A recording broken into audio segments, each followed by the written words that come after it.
Bobby shut the door to his room, sat at his computer. He pulled the cigarette pack from his pocket and took out the drive. Glenn and Bobby had met as freshmen at CU. They were both computer science majors and lived in the same dorm. They had a lot in common: video games, the Rockies, home brewing, and became good friends. But Glenn didn't grasp things as quickly as Bobby, and throughout college, Bobby got him through. After graduation, Glenn, through a family connection, got a job at Google in California. But he still needed Bobby. A lot of the projects he was given to work on were too challenging, so he'd call Bobby.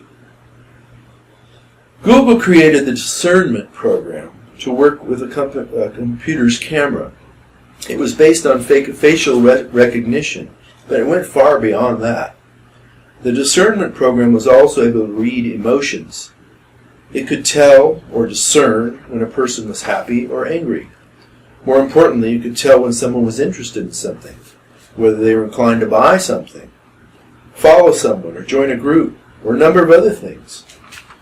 Bobby's interest in the program was to use it to enhance the real-life nature of his avatars, to give his avatars the ability to tell when someone is happy or sad or confused, and then be able to respond to them.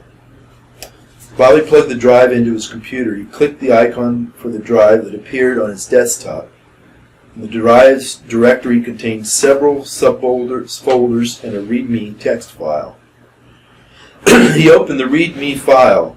It contained instructions for installing the discernment program and its data libraries. One of the things mentioned was that the libraries included hundreds of different facial expressions gathered from thousands of participants. The program had been refined multiple times to reference and recognize these, almost as fast as humans could. With all that to ponder, Bobby decided to tackle the installing and integrating of the code in the morning, when his mind was rested. Before logging off his computer, Bobby decided to check in with Lucy. A moment later, on one of the monitors, the face of a young woman appeared. She had rosy cheeks, curly light brown hair, and green eyes. At first she looked around as if she were lost. Then she registered Bobby's face and smiled. "Hi, Bobby." "Hello, Lucy," said Bobby. "Are you ready to get to work?" "Absolutely," said Lucy, smiling again. "Good," said Bobby. "Did you access today's game like I told you?" "Absolutely," said Lucy.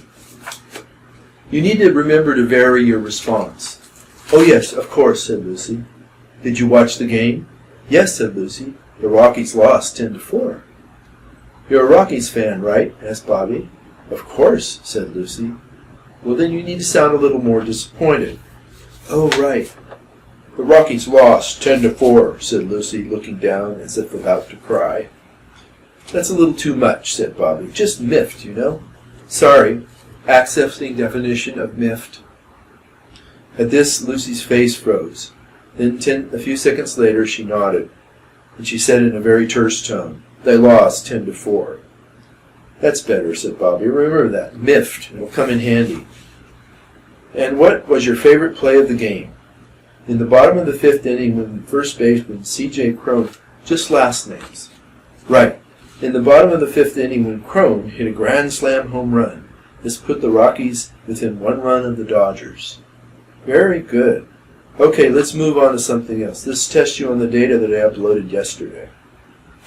"The abstract expressionist," said Lucy. "Yes, let's pretend I'm an art aficionado. At a cocktail party, we meet. I tell you about my passion for art, particularly abstract expressionism. And you say, 'My favorite is Willem de Kooning.'" "Oh, de Kooning, really? And what was one of your favorite works of his?" "I like excavation." Bobby looked surprised and delighted at the quickness of Lucy's response. "Really? And what do you like about the painting, excavation?" Lucy's eyes moved from side to side, searching for the answer.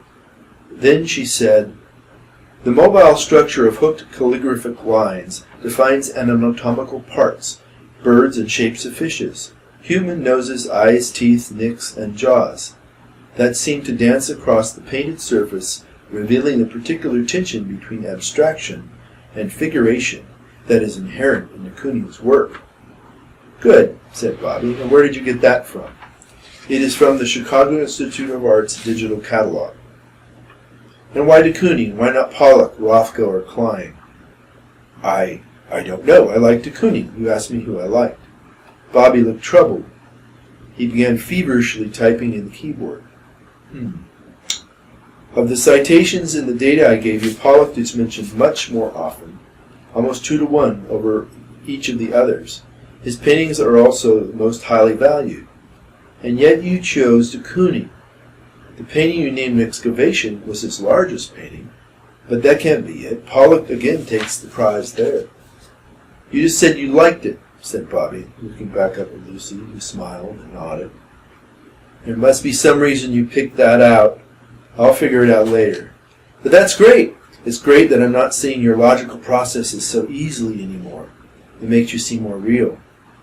Now, how about we cue up some music? Early Baroque, but not too intense. A moment later, a Corelli flute sonata began to play. Perfect. And how did you pick that one, Lucy? On November 4th, 2020, you played this. On April 23rd, 2021, you played this again, and repeated it 3 times. On April 29th. That's enough. Thank you, Lucy. You see, there's always a reason. Bobby looked down at the cigarette pack on his desk and had a thought. Let's try one more thing.